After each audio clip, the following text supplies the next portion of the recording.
I'm David, and I started working for a big food producer just after I graduated from college. My 10th year with the company is this one. I don't believe I'm particularly attractive, but I'm not dating. I was quite green when I first started. Nevertheless, I've developed into a section head who is currently in control of multiple subordinates because of some amazing mentors as well as my own efforts. I think I'm looked up to by my team, even though I've never heard that said directly. Our workplace is relatively conventional. Therefore, during our frequent social drinking sessions, I've assisted my team in resolving both personal and professional concerns. I can be wrong, but this could be the reason people respect me. I've taken on the role of mentor to some extent for the newcomers. I've been training new hires for the previous few years. However, there's one exceptionally self-assured woman among them this year. David, I need a favor, Ethan, the department head, said to me one day in reference to the new hires for this year. This is how the discussion got underway. It was not so much a consultation as it was a request.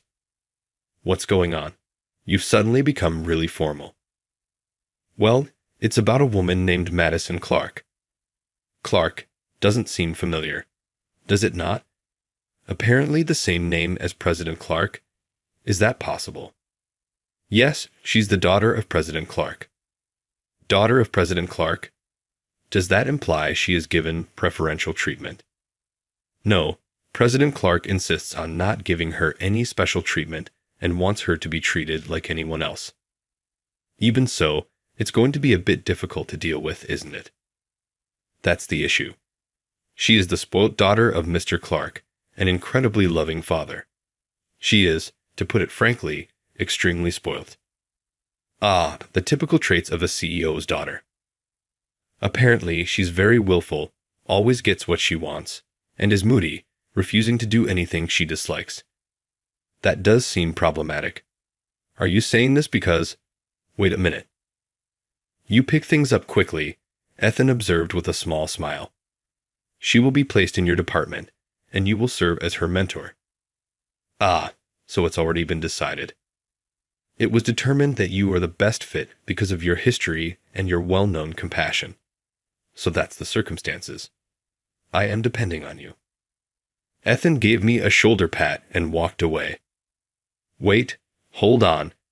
After Ethan departed, I went to the break room to get some coffee and clear my head because I was feeling down. Really, without even taking my viewpoint into account? Perhaps I ought to decline. The taste of the black coffee was very unpleasant. However, I hadn't met her yet, so it wouldn't be just to make assumptions based only on hearsay. That thought crossed my mind as I finished my coffee. Well, I might as well accept this as part of the job and give it a shot. I went back to my desk after throwing the empty cup in the garbage. The day of the new recruit's arrival then arrived. I noticed brand new hires everywhere I looked, all dressed sharply in suits. Their expressions and manner betrayed their uneasiness, which I thought was kind of cute. Our department was also given the expected new hire. I waited, excited to see what kind of person she would be, but it was well past the start time. Particularly considering that new hires were expected to show in 30 minutes early, yet they were nowhere to be found. Everyone in the department felt uneasy since Ryan, the manager, was meant to introduce her during the morning assembly, but was taken aback by her absence. I attempted to get in touch with her as I was her assigned mentor, but she didn't pick up the phone, so I was at a loss. It seemed that something had to happen. Well, we can't do the introduction right now without her present. Everyone, please get to work, Ryan said, apprehensively calling off the morning assembly. Train delays could be excused for 10 or 20 minutes, but even after an hour or two, she was nowhere to be seen. Lunch was almost over when a stranger with a lot of makeup and sparkly, extravagant clothing walked into the room. Her appearance caught everyone's attention because it was so inappropriate for a food firm. Who was that? I pondered. The identical notion must have crossed everyone's mind there. The woman entered the room, glanced around, grabbed a neighbor, and asked, "Where's my seat?" I was instructed to start coming here today. Yun, excuse me, but who might you be? I inquired. Are you unaware of who I am? Madison Clark is who I am.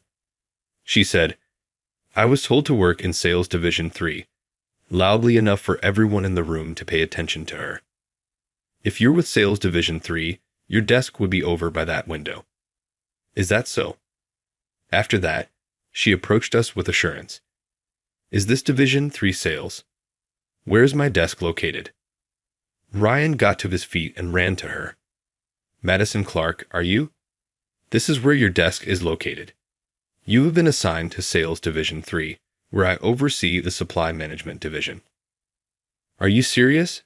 Is that accurate? And this is David, who will oversee your instruction. I'll leave the rest to you, David.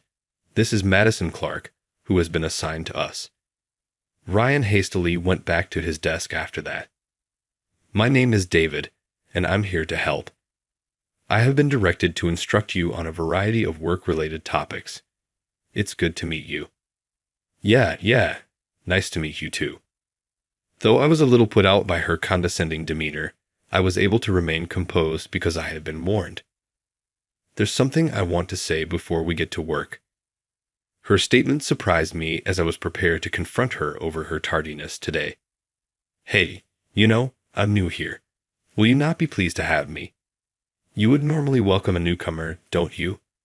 It's really depressing here, and everyone is just ignoring me and tinkering with their computers. To think she was hoping for a warm reception. I couldn't even begin to express how shocked I was. This was more self-centered than the rumors had suggested. Still, I steeled myself to go through with the training, reminding myself that this was part of the job. Madison, do you know what time it is? It's almost 12 o'clock. What? How could I be aware of that? You don't know the time. I don't have a watch, and my phone's battery died, so I need to charge it. Right.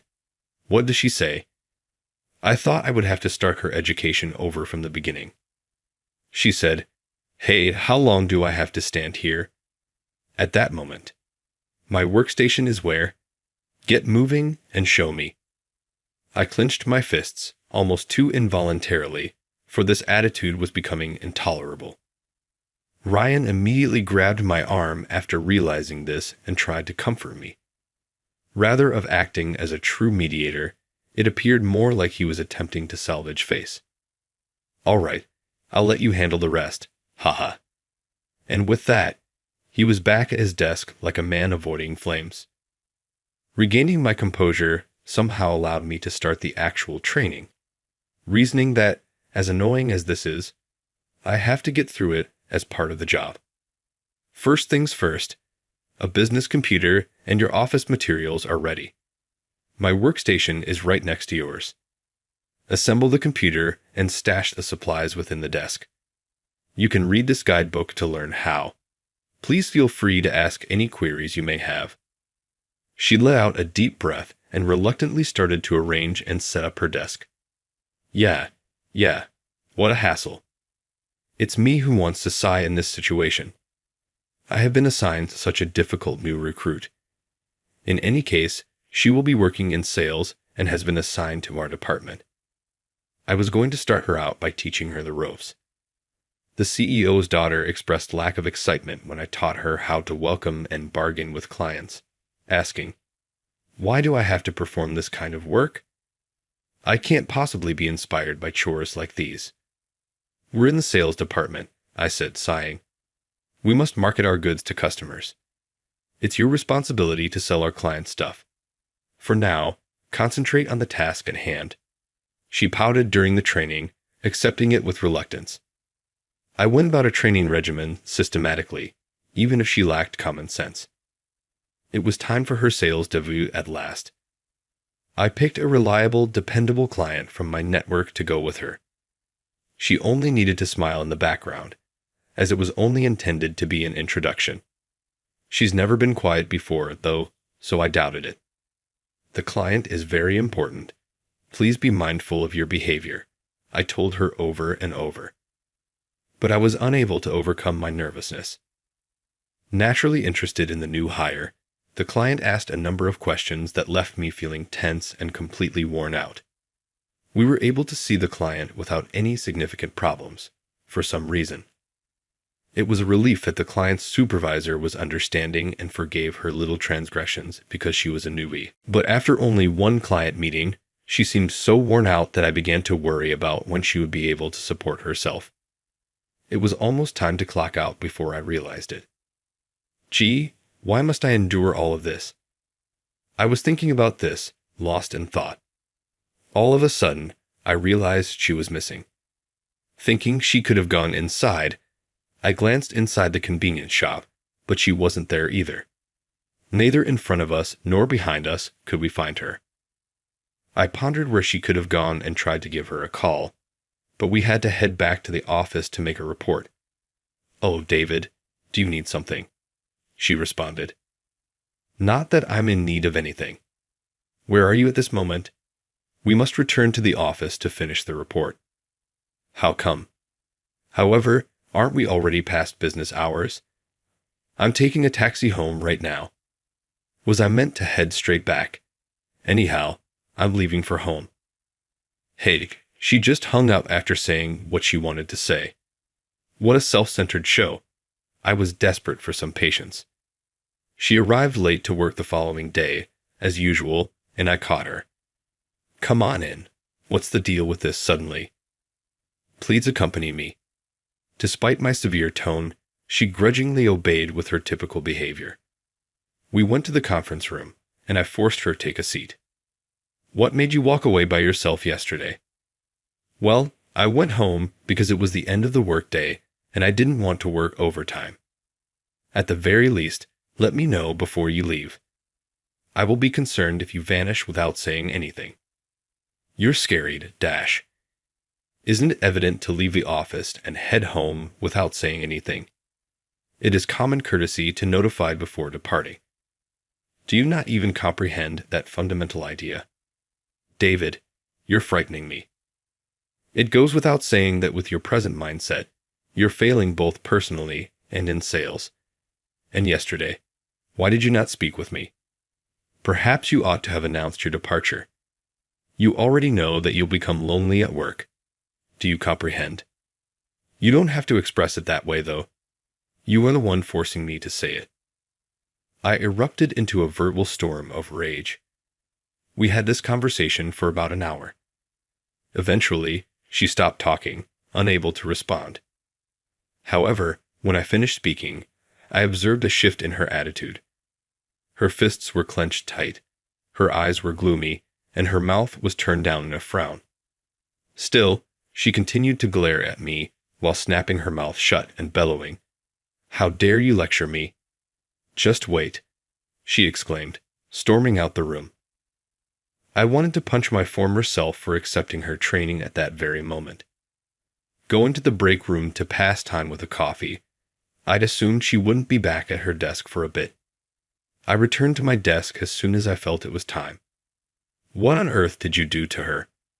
Ryan asked, his face pale as he walked up to me. "What are you trying to say?" I was merely offering her some advice regarding her studies. She sobbed as she went. What? It was unbelievable to me that she had left for home. It felt as though she had shot herself in the foot. Ryan continued to tell me that she was still new and to be kinder. However, when I shot back, "So, Ryan, are you going to look after her? You know, she's a handful." He lapsed into silence. Ryan told me that President Clark wanted to see me the next day. "President Clark invited you to attend. There's something crucial to talk about," he stated. Well, this news isn't going to be good. The other workers were chatting among themselves in whispers. The history was well known, and it was widely accepted that she was the president's daughter. When the provided data was analyzed, the solution became evident. Well, I get it. I'm going to spend some time in the president's office. Sure, please carry that out. This must be the end for me professionally. It seemed as though I was given my death sentence. She probably complained about me to her father, President Clark, given her personality. She probably overstated the story because of her personality. Will I even receive severance compensation? And if so, can I live off of it in savings? Not if I get fired for wrongdoing. I made my way to the president's office carrying these ideas. My gait was heavy, and so was my mood. I banged on the president's office door. It's David from the sales department coming. Just, excuse me. I spotted President Clark and Ethan inside as I pulled open the door and went inside. For me, this is undoubtedly the end. I thought this as I stood there motionless. Surprisingly softly, President Clark apologized for calling during business hours. I'm grateful you could make it. Kindly have a seat. His manner confused me, but I did as he requested and sat down. Then all of a sudden, President Clark apologized to me. I apologize for all of it. My daughter seems to have been giving you a lot of grief. No. Well, yes, but I had never experienced President Clark apologizing to me before.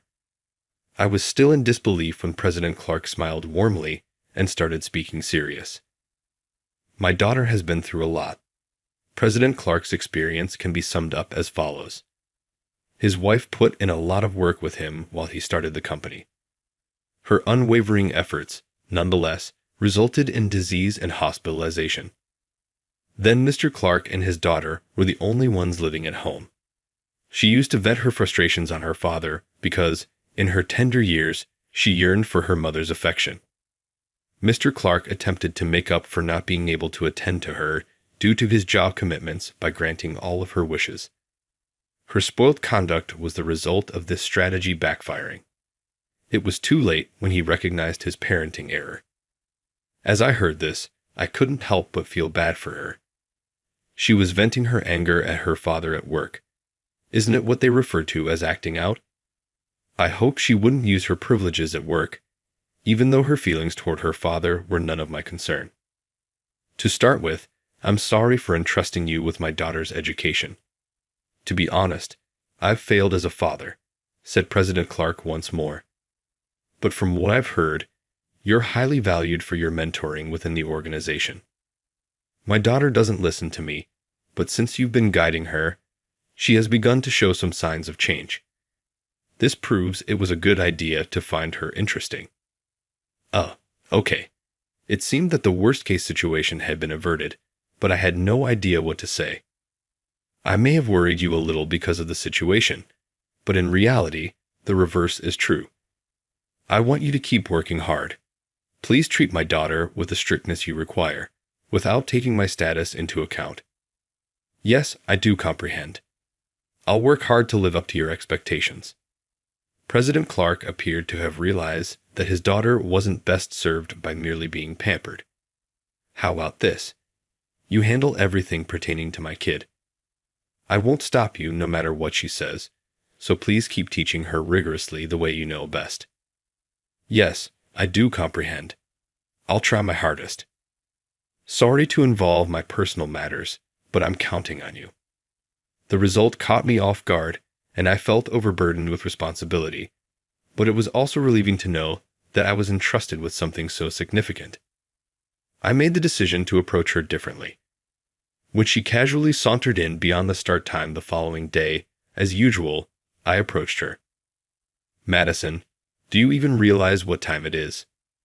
Hi. H. David. Happy morning. Isn't it 10:30?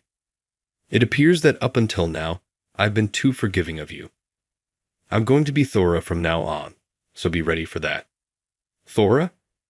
By what do you mean? Is it really legal for you to say that? I am, indeed. Express yourself whatever you please. To begin with, why are you here at this particular time? The working hours of the company were disclosed to you during your orientation, right? Yes. So what time is our company supposed to start work? 8:50 a.m. You're telling me that you respect the end time, but not the beginning time. Does that even make sense? Well, I'm just not a morning person. At 8:50 a.m., nobody would be here if that excuse were true. What time of day do you typically wake up? Currently at 9 o'clock a.m. I'm shocked. The commencement time of 9 o'clock a.m. has already passed. I apologize. Please set your alarm for 6 o'clock a.m. tomorrow. I aim to arrive at work by 8:30 a.m. every day. You ought to follow suit. What? Not at all. That is not feasible. Furthermore, from now on, there will be penalties for being late. Her face flushed crimson red at the news. She was obviously quite angry. David, are you even capable of that? Are you in the right? Yes, I do. The decision has been made. President Clark has given me complete authority in relation to your matter. This implies that President Clark is unable to influence the choices I make. That is despotism. Power abuse. Yes, I'll utilize my power wisely. There will be fines for being late starting tomorrow. I may deduct money from your paycheck if it doesn't resolve the problem. That's harsh. If the fines bother you, put in a lot of effort in your work. That is all there is to it. Yes, she reluctantly accepted my requirements. It's not your fault that you're late today, but at least dress nicely. All workers in our organization, which handles food, are required to keep a clean workplace. You work in sales. While the client from the other day may have been understanding, not all clients will be. Start by speaking more clearly and dressed correctly. She was muttered something under her breath and appeared to be whining. Do you have something to say? No. I know you may whine all you want, but just control your words.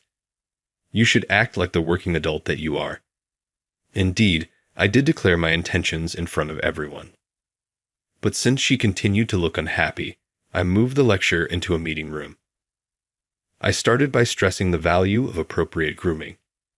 Maintaining a certain level of knowledge about haircut, nail length, and the fundamental common sense expected of working professionals is essential for staff handling food. She responded with objections as I highlighted each problem. Why is my hairstyle not looking right? That shouldn't be an issue as long as it's properly set and my nails are painted nicely, right? At that point, I emphasized how crucial it is to keep a professional manner when working for a food company. The same standard of hygiene and cleanliness is anticipated even if one is not working directly on-site. She argued about personal rights and uniqueness, but I was clear that selfishness and individuality are not the same thing. She was the source of change, else it would be pointless. I persevered with patience. Pay attention to your haircut and nail length in addition to your clothing when it comes to grooming. We all need to exercise mindfulness as employees of food companies, even if we're not working in the production sector.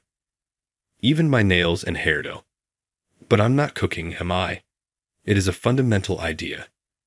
Workers in the food industry cannot afford to make a negative impression. Clarity must be maintained, and good grooming is a necessary component of that. I knew, even though she didn't seem to agree. Her agreement seemed encouraging to me. I chose to use my new strategy for the time being, but she was late again the very following day. Oh, of course, Madison. What took place today? I'm on my way, was all that I heard. Well, I just couldn't wake up early. I see. I got it then. I have to impose a penalty, as I have warned. You are to clean the men's and women's restrooms as your punishment. Cleaning the toilet. This is how things are going to be, so don't whine. But the cleaning lady usually does that. Whatever. Acquire knowledge by working together. I said, come with me, taking Madison by the arm and leading her to the restrooms. I gave her the cleaning products after that, but she dropped the cleaning supplies. I can't do this. It's impossible. Oh dear, you shouldn't treat the tools so roughly. A voice called out to them from behind. It was the maid. Is this the girl David mentioned? I see. It appears that she needs to becoming more resilient. Yes, that is her. She's a real handful. I apologize for bringing this up so quickly. Please, take care of her. Don't worry. Leave it to me. What's with this lady? Madison whispered to herself. This is Evelyn, who is well known throughout the organization for her loving demeanor. Every year, she assists in the training of new recruits. She's more severe than I am. Please introduce yourself. Madison here from sales. Hello. I'm glad to have met you. Hey, hello. This is Evelyn. I've worked here for 15 years. I was raised in downtown New York and am the most intrusive person here. Just wait. I'll teach you the proper way to clean. Evelyn gave a hearty laugh. Evelyn is much more than the cleaning lady that everyone just refers to her as. Madison was perplexed. Grab those tools now. Since they are weapons, we must handle them carefully. I've never cleaned toilets before. Well then, this is a great opportunity. I will thoroughly instruct you. You can go until it's finished, so get ready. Madison gave me a desperate look. That's the reality. Even though you may not be valuable at work, you can still make a difference here. Take this as a lesson and consider what you did. All right. Yes, everything is fine. Prepare. I'll lend you an extra apron. Please move quickly, or I'll squirt water on those lovely clothing. I apologize for the inconvenience and I appreciate your help, I said to Evelyn. Don't mention it. I returned to work, but my worries about the state of affairs prevented me from concentrating. I went to see how they were doing around half an hour later. Look, the dirt won't come off if you just draw circles like that. You lack efficiency greatly. We'll stay here until the morning if you continue on this path. Are you incapable of cleaning? Ensure that the brush reaches the corners. Like this? Madison asked, panting. Yes, that's better, but you need to put more effort into it. I can't anymore. My hands are too tired. Oh, please, hurry up. There are still 3 to complete, and you've only completed 2. You're already giving up on me? I'm in my 60s, and I do this on every floor every day. You know, kids these days, you need to be thanking David. No, all of this is because he takes you seriously. You would have been out on your ear by now if he had given up on you. Are you serious? Considering everything, why do you believe he's still harassing you? He sees something in you and wants to help, just like me. Are you serious? You know you're loved. Heh. As soon as I saw how hard she was working, I decided against saying anything. Madison was demonstrating the effort of someone who is sincerely striving. She was panting and sweating. After all, punishment is required and has been shown to be successful. Her tardiness dramatically decreased starting the following day. She's actually capable, the cleaning lady affirmed. She's simply been pouting and not putting in her best effort. With the right care, she has the potential to be very talented. Madison was remarkably attentive during a session I conducted on pricing negotiations for product delivery. She made careful notes and listened intently before coming over to me. Thank you for the session today, David. It was incredibly educational. Hey, you're acting really helpful today. Have you consumed anything odd? What topic are you discussing? This is serious, I promise. I apologize for it. What's going on then? All right, so what is it? How come you don't become angry with someone as self-centered as I am? It's required for the job. I also want you to gain independence as soon as possible. I'm holding these study sessions for that reason. She therefore recognized her own selfishness. It was a strange realization to me. Does becoming independent help you in any way? Obviously there is. What kind of thing would that be? First off, I wouldn't have to worry about unnecessary things.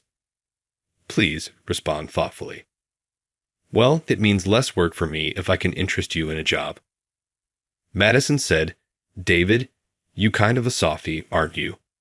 You seem really sure, though. Similar to that housekeeper. Is that a backhanded praise of any kind? You're still as naughty as ever, just when I thought you'd grown more mature. That's just the way I am. Grumbling, she turned away and walked out of the room. Well, even though she remained chubby, her growth was evident. Actually, I had begun piquing her curiosity by checking in with a few clients. And overall, I got good feedback, which was indicative of her attitude on her first day of work. Seeing how much she has changed, almost like a different person, feels oddly moving. I'm happy that, in spite of the difficulties, I persisted in mentoring her. I also have to thank the cleaning lady who assisted me in taking care of her. Next, 5 years went by. My mentorship at the time was acknowledged, and I received a seamless promotion to section chief. President Clark went so far as to say that my promotion included a thank you note for that period. Madison was now in charge of her own team of subordinates. I used to believe she was just a prick, but upon closer inspection, she did have some endearing qualities. But now her subordinates saw her as a formidable boss. Is it too much to ask? You won't be employed by us for very long if you have that mindset. Call me if you're going to be late. Please don't send me an email. I won't reply to it. It's okay to dress up, but keep in mind that our business is centered around food. No long nails at all. Make sure to trim them before entering. Guiding her juniors, she sounded just like me in the past. That obstinate newbie actually did change.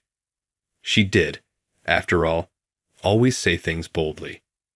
David, I'm used to thinking like this. We must head out quickly to avoid being late for our appointment. Yes, exactly. Please allow me a moment to prepare. Madison reprimanded me after I was discovered to be daydreaming. Then, both of us started off. You've evolved, have you not? Well, I suppose my efforts were fruitful. For real? Yes, I appreciate your advice. You know, your tie is a little loose. You ought to be more aware that a food industry employee's look matters. Then she helped me tie my tie. I apologize, but you continue to talk too much. What are you saying? Have you read the materials for today? You do remember to present, right? She gave me a tie as a gift and remembered my birthday, even though she's still as talkative as ever. She appeared to realize that this was the first time I had worn it. Regarding the tie, I appreciate that. I'm often chastised for having conventional wisdom. You can complain too, surely. Oh, come on, that's not really important. She muttered something under her breath. Such an oblivious. But I couldn't quite make out what she said.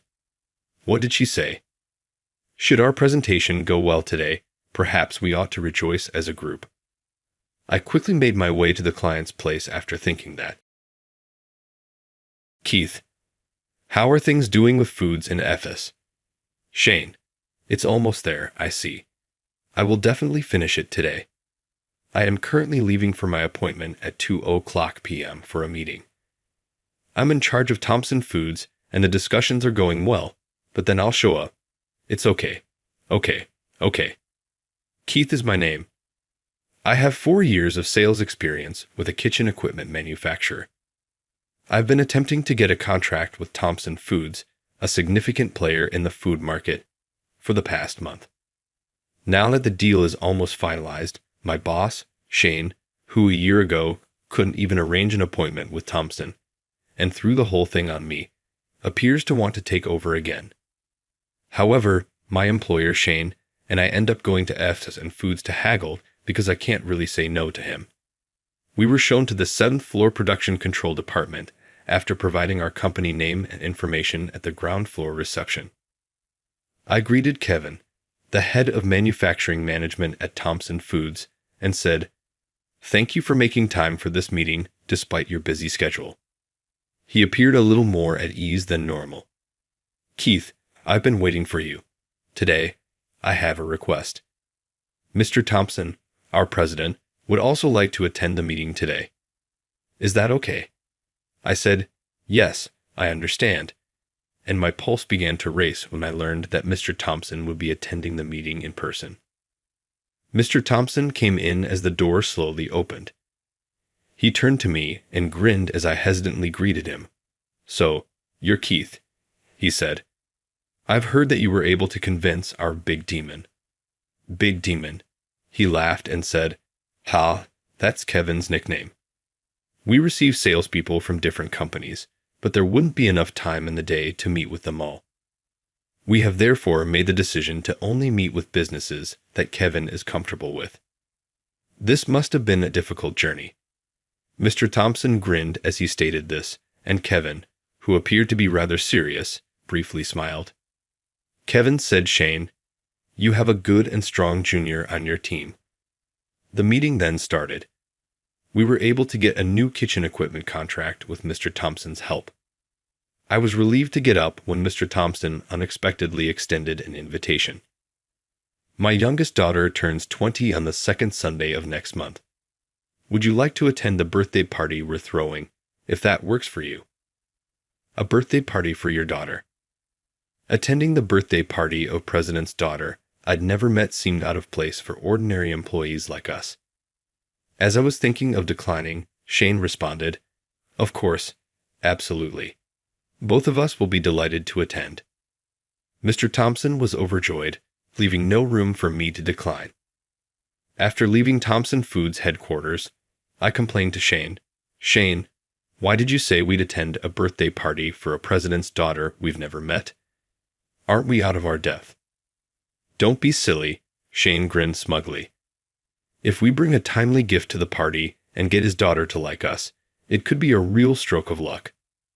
I was internally dumbfounded, thinking such a thing was impossible, but I couldn't say anything. A few days later, an actual invitation to the daughter's birthday party from Mr. Thompson arrived, and I resigned myself to the fact that I couldn't decline. The invitation had the name of his daughter, who would be turning 20 next month, Emily. Oh, what kind of person is she? This is tough. I have no idea what to get for a woman I've never met, let alone a president's daughter. As I sat in my living room chair pondering, my sister Julia playfully tapped me on the back. "Hey, you're thinking out loud." "You heard that?" "Ha-ha, it seems I was talking to myself a bit too loudly." I chuckled awkwardly. Julia, perhaps out of curiosity, sat down next to me to hear more. "It's rare to see you struggling with a gift for a girl." "Yeah, that's right. I've been invited to a client's daughter's birthday party, but since I've never met her, I have no idea what she likes." "In that case, isn't this the perfect opportunity to show off your special talent?" Julia's words reminded me of my hobby of making music boxes.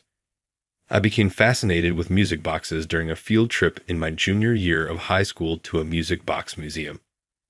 After researching, I found out I could make them myself, and it became my sole hobby.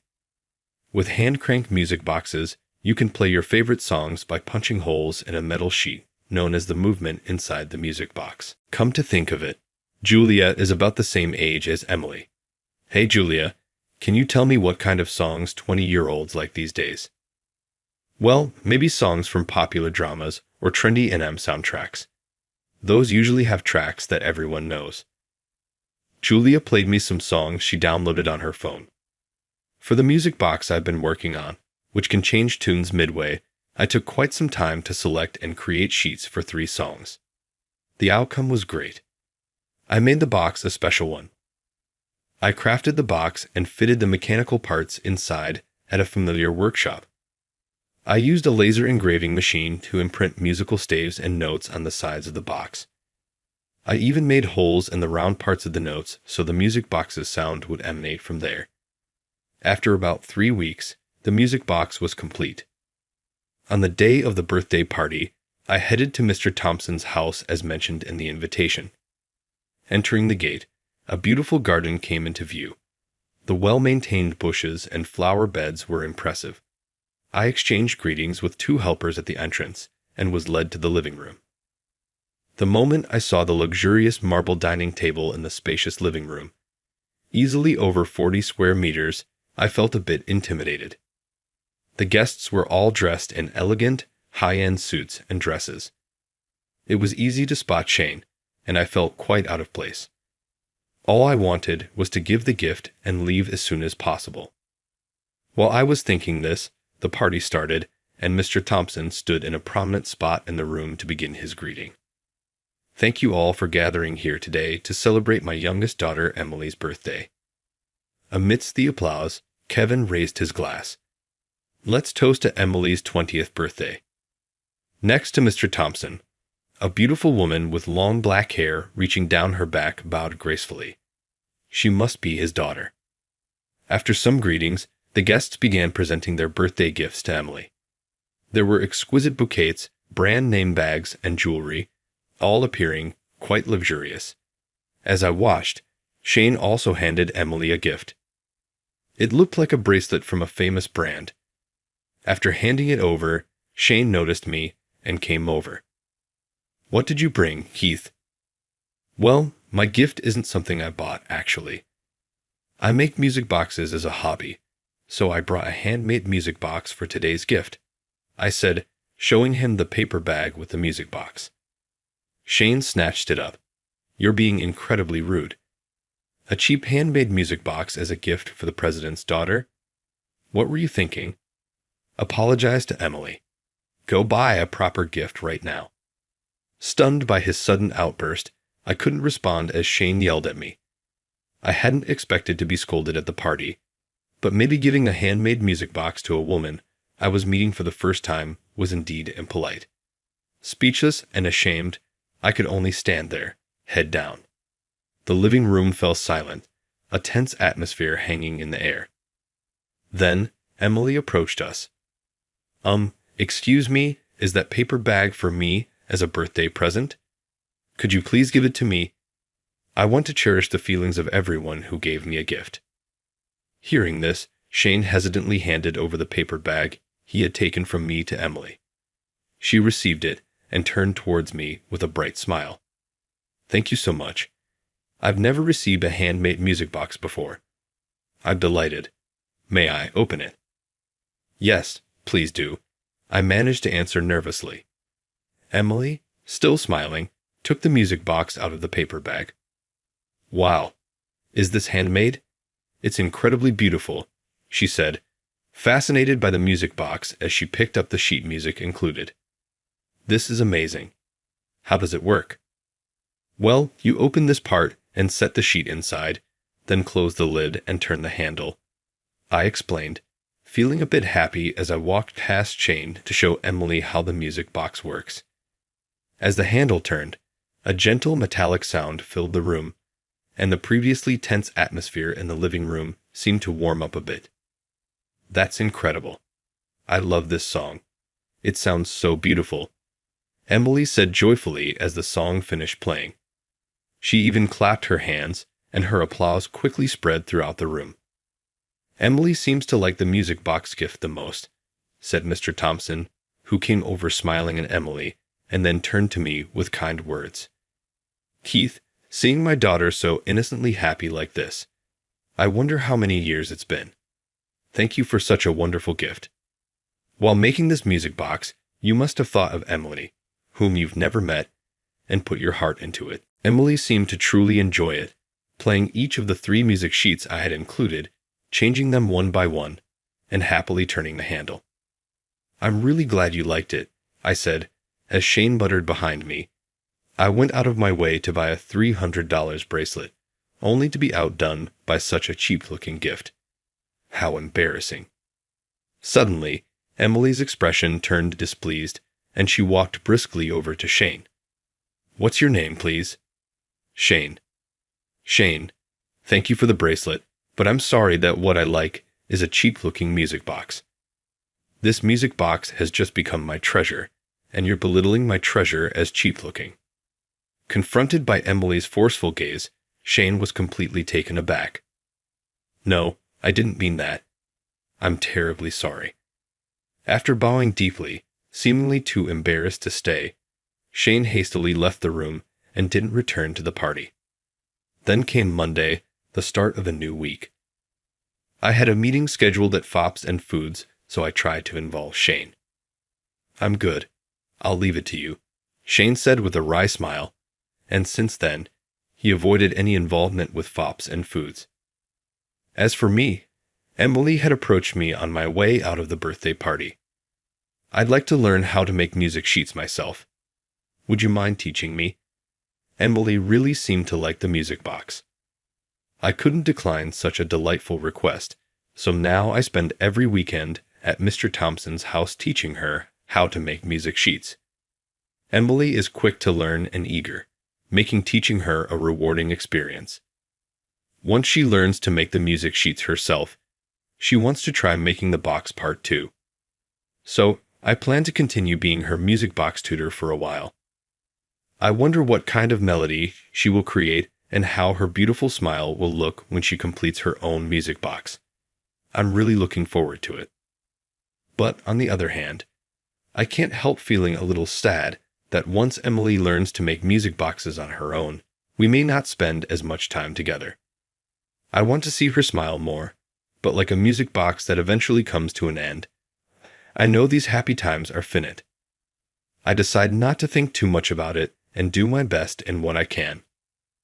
With this in mind, I visit Mr. Thompson's house as usual, where, unusually, he is relaxing on the living room sofa, listening to the sounds of the music box coming from Emily's room. It's a beautiful sound. I'd like to learn how to make it myself if I had the time, Mr. Thompson said. Emily seems to have taken a real liking to you. I'm honored, I replied nervously. He continued, Thank you for a birthday gift that surpasses even a $10,000 purse or jewelry. I want to express my gratitude again. It's a joy for me, and my wife is thrilled too to see Emily so engrossed in something. How about joining us for dinner at our house sometime? As I stood there, stunned by the invitation, Emily came downstairs from her room. Thank you, Dad. I've always wanted to properly thank him for teaching me, she said, seemingly having overheard our conversation. Emily joined in, trying to seal the promise. Don't mention it. Consider it my fee for being a music box tutor. There's still so much I want to learn, and it's going to be a long-term commitment, right, teacher?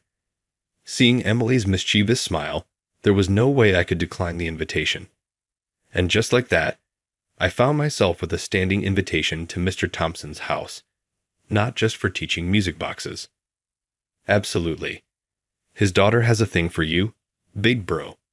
Show me her picture next time, my sister Julia said with a grin when I told her at home. She's the daughter of a president and a client at that. So what? Go for it. Catch a big break. I want a beautiful sister-in-law, she teased. The word marrying up reminded me of something Shane had said. By the way, when I mentioned that I have a sister, Emily said she'd like to meet you. As I said this with a sigh, Julia's eyes lit up. I'd love to meet her too. Plus, it's a perfect chance to find out what movies and places she likes, right? Come on, you like Emily, don't you? Well, yeah, but our social statuses are worlds apart. Don't be so defeatist. If she loves your handmade music boxes that much, I don't see any problem. After that, we planned to go see a movie together, the three of us. Emily really took a liking to my sister Julia, even inviting her to visit her home any time. Furthermore, going to the movies with Julia led to me being able to spend time alone with Emily on weekends. Despite the usual nerves, we found out we had a lot in common, like our taste in music and movies, and we were able to laugh and relax together. Maybe one day, I might muster the courage to confess and start dating her. I secretly entertained the thought that such a day might not just be a dream. I'm a 31-year-old office worker named Kent. Steve, my older brother, is 7 years my senior. Since our parents were constantly busy when I was growing up, Steve was the one who looked after me. As his younger brother, he loved me and prioritized me. He was more than just a pamperer, though. He was aware of when to be severe. I thus turned into a big brother's boy. Even in my opinion, Steve was a remarkable individual. He was gifted athletically and consistently received excellent marks. For me, he made learning enjoyable and simple. I remarked, "You're amazing, big bro. Kent, you're also truly great. Because of your rapid learning and strong understanding abilities, you swiftly retain everything." I worked hard every day because I admired him. I got my current job because of that effort. For the record, My relationship with my parents was not particularly strained. Our relationship seems to be very typical to me. However, my childhood buddy Ashley has always been there for me. Your calm nature is your strength. Really, she stated. Yes, I love that about you. She recognized and reassured me whenever I was anxious or unconfident. Ashley, who is now my wife, has always been by my side. Now that she is carrying our beloved child, we are creating a joyful family. The atmosphere at the organization where I work is excellent, in my opinion. Everyone gets along nicely and communicates and helps one another. Whenever I can, I try to help. I am truly appreciative of my job here. My manager used to advise, instead of chatting, get back to work. There is one exception, though. Every time our director, Miss Emily, arrives, the mood becomes tight. Due to a personnel move, she recently joined our department. I received my degree from a prominent university. She boasted, "You less qualified people should just do as I say." The director, who seemed to take great pride in her own education, continued to bring up academic credentials wherever she could. She seems to have been inquiring about everyone's educational background. She appears to have come to the conclusion that she is the group's most educated member. Her academic boasting doesn't impress me because I place a higher importance on work achievement than educational background. One day she asked me, "Which university did you attend?" I was preoccupied with my work and didn't enjoy the talk. I didn't attend a university in the US anyway. What? You just graduated from high school? It's incredible. These days, ineptitude is associated with that. She assumed I was merely a high school graduate and began making fun of me when I attempted to reply informally and simply go about my work. To be honest, though, I didn't really mind. Everybody thinks differently, in my opinion. The director, who takes pride in having graduated from a prominent university, tends to believe she is right and superior and doesn't need to listen to someone who is less educated. She stopped listening to me once she declared me a high school graduate. If all she does is mock me, I just have to ignore her. Hey, you with a low education, get this job done by tomorrow. What? Director, isn't this your job? Furthermore, isn't next week the deadline for this job? You're incompetent. Just do as I say. I was troubled by her assigning me her work and harassing me. Thankfully, my colleagues helped me out, but her presence turned the department's atmosphere sour. Kent, are you okay? You look tired, Ashley said as soon as I got home. She works at the same company as me, but is currently on maternity leave and unaware of the current situation at the office. I wish she would focus on preparing for the baby, but I ended up venting a little. Actually, I'm being targeted by someone difficult at work, and she's dumping her tasks on me. That sounds tough. Can you tell me more about it? Taking comfort in her gentle manner, I ended up telling her almost everything about the new director. Little did I know that this conversation would be passed on to someone else. Kent, can I have a word? Sure, go ahead, I replied. One day at work, my brother Steve, who works in a different department, approached me. Both my brother and I have moved out of our family home, and since we work in different departments and hold different positions at the same company, we rarely have a chance to talk. However, given that we frequently keep in touch, I was puzzled as to why he chose this particular moment to speak to me. I heard from Ash. I couldn't help but give a small smile at those words. Ashley has been my childhood friend, and she shares a close relationship with my brother. There's no romantic involvement between them, and I know my brother is already happily married and deeply in love with his wife, so there's no cause for concern. They've made it a point not to meet without me or Steve's wife and always share their communication with me. He's still showing me those interactions from back then. It's not really necessary, though. If you need me, I can step in. It's okay, I said. Talking to Ashley has already made me feel a lot better, and for now, I just want to wait and see how things go. All right, Steve said, looking concerned, but I declined his kind offer. We chatted about other things and then parted ways. Hey there. Director, why are you being so incompetent? I suddenly heard from behind. Out of nowhere, the director confronted me. I wondered if she was close to Steve. They must be almost 10 years apart. You shouldn't be talking so casually to someone like him. Stay away from Steve from now on. May I ask, what is your relationship with him? I asked, a little confused. We were in the same department before. Well, I plan to make him mine someday. Hearing those words, I couldn't help but be shocked. Why died? She's actually after my brother. He's such a handsome and talented man, a perfect match for a high achiever like me. He is married, you know. There are rumors, but he doesn't wear a ring, she said, without revealing he's my brother.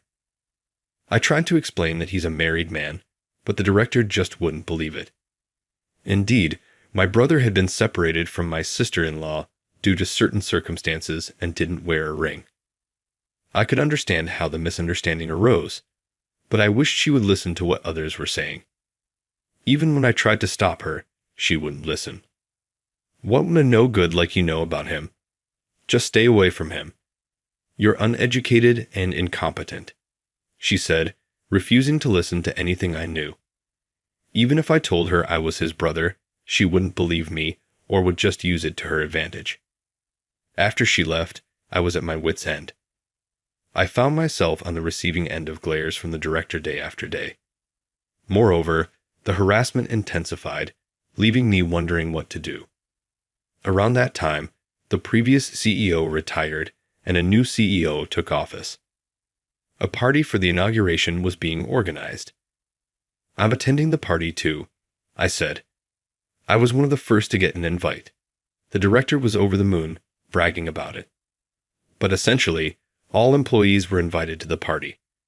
Everyone thought this, but no one said anything, not wanting to provoke her jealousy. Yes, sure, I replied, to which she smirked. I had a bad feeling about this. For a few days leading up to the party, she was surprisingly quiet. On the day of the party, due to some reasons, I arrived at the venue early. What? No seat for me. After chatting with the new CEO, I asked the hotel staff about my seat. I was surprised to be told there wasn't any. Confused, I voiced my bewilderment, then heard laughter behind me. As I turned around, I was met with a surprise. Director, what a foolish look on your face. She laughed, pointing at me. I stood there in disbelief. I had your seat removed. How? I asked. The party organizer is my uncle. I asked him to remove your seat since you're uneducated and incompetent, she said, her tone dripping with malice. I couldn't believe someone would actually do that. As I stood there, I noticed someone looking at us in surprise. That person's changing expression helped me regain my composure.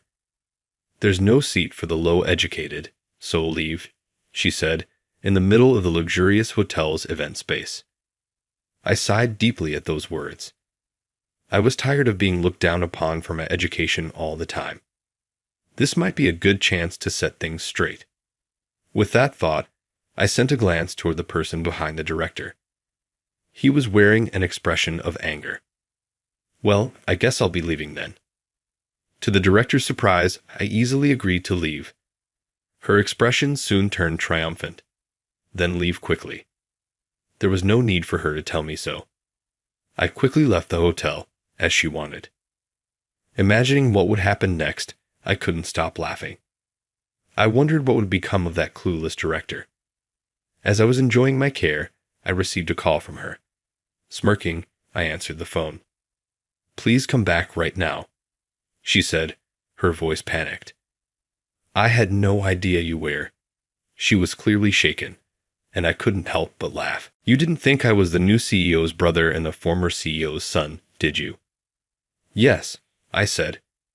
The new CEO is actually my brother Steve. He was the one watching us that time. I had sent him a glance asking him to keep quiet until the party started. If I hadn't done that, My brother might have yelled at the director right then and there. So I sent him a look to keep quiet. I'm sorry to disappoint you, but yes, I am indeed the son of the former CEO.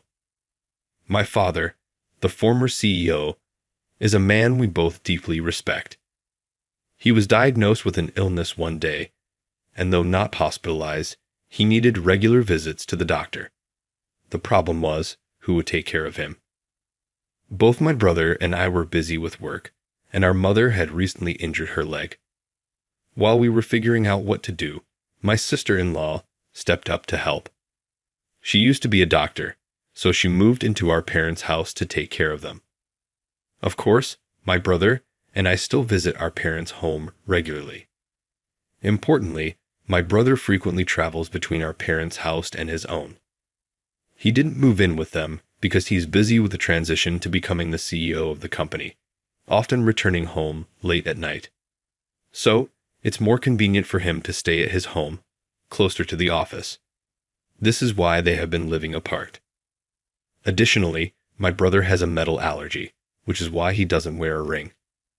This is no secret. Most people in positions of authority know about it, so we don't feel the need to announce it publicly. I didn't explicitly tell you because most of the senior staff already knew I was related to the CEO. No way. Well, you never listened to me in the first place, she exclaimed. This party was not only to celebrate my brother's official appointment as the new CEO, but also to announce my father's recovery and introduce my sister-in-law as his wife to the entire company. At that event, I was supposed to be introduced as the brother and the future right-hand man of the new CEO. However, due to the director's actions against me, the plan was disrupted, and it apparently turned into an occasion to condemn her actions. While on the phone with her, I checked my messages and saw one from my brother asking me to come back. I stood up, leaving the coffee shop where I had been waiting. I hadn't gone far, just to a nearby shop for Carrie. Because of that, I was able to return to the venue quickly. Sorry to keep you waiting, I said as I entered. All eyes were on me. I walked towards my brother and the others, with everyone watching. You look tired, Kent, my brother said with a smile. I found my brother smiling eerily, and the director. She looked like she was about to cry. When the director saw me, she hastily apologized. I am so sorry, she said. No need to apologize, I replied, without looking at her, smiling at my brother and the others. I have no intention of forgiving you. Sorry to trouble you, my brother said. You would easily forgive me if I apologize. He then pointed at the director. It seemed like he was giving me the chance to retaliate before he took his own action against her. I nodded with a smile and turned to the director. It's not because you were disrespectful to a relative of the CEO that I won't forgive you, I said. It's what you did to me personally. I'm so sorry, she said. You're apologizing only because I'm related to the CEO, right? If I were the uneducated and incompetent person you claim me to be, you wouldn't be apologizing, would you? I said. Hearing this, the director turned pale. Oh yay, I need to clear that up, she said. I'm not just a high school graduate, you know. What I did, go to high school in the U.S., but for college, I studied abroad. I've never heard that, I replied. Well, I did say I didn't attend university in America, didn't I? She said. Her eyes widened in surprise. I'm not as accomplished as my brother, but I'm still quite capable. That's why I went abroad right after high school. Well, I don't brag about my education like someone I know, I said. How can this be an uneducated and incompetent person? I asked her. If I'm uneducated and incompetent, then I wonder how exceptional the director must be. She fell silent. My brother stepped forward, signaling that he would deal with the situation seriously. Her shoulders slumped in defeat. Kent, are you going to stay for the party? My brother asked. No, I'm heading home, I said. I want to get back to my wife. Originally, I was just supposed to be introduced and leave early. I had planned to leave early, especially because my pregnant wife, Ashley, was waiting for me at home. Understanding this, my brother chuckled and let me leave of my own accord. Welcome back. You could have stayed longer at the party, you know. The party's not as important as you are, Ashley, I said, arriving home to my beloved wife, smiling. My special feelings for Ashley began in high school. Back then, I was struggling a lot. Despite my respect for them, I now felt a terrible inferiority complex towards my accomplished family. My brother has always been outstanding since our school days, and my parents were both successful, with my mother formerly working as my father's secretary. I felt crushed under the pressure of being in such an elite family. I'm worthless, I thought. That's not true. You're amazing too, Ashley reassured me. I can't match my brother's grades or his sports accolades, I said. You and your brother are different, and you have qualities he doesn't have, she replied. I lacked any self-confidence and felt looked down upon, though no one had said anything. My brother and parents tried to spend time with me despite their busy schedules, but I couldn't appreciate it. During my teenage years, Ashley was the one who comforted and supported me through it all. She always had kind words for me and gradually became someone special to me. Thanks for everything, Ashley, I said. It's nothing. I just can't leave you alone, she replied. She would often say that, supporting me through my many moments of doubt. I've always found it hard to get angry. It's exhausting, I said.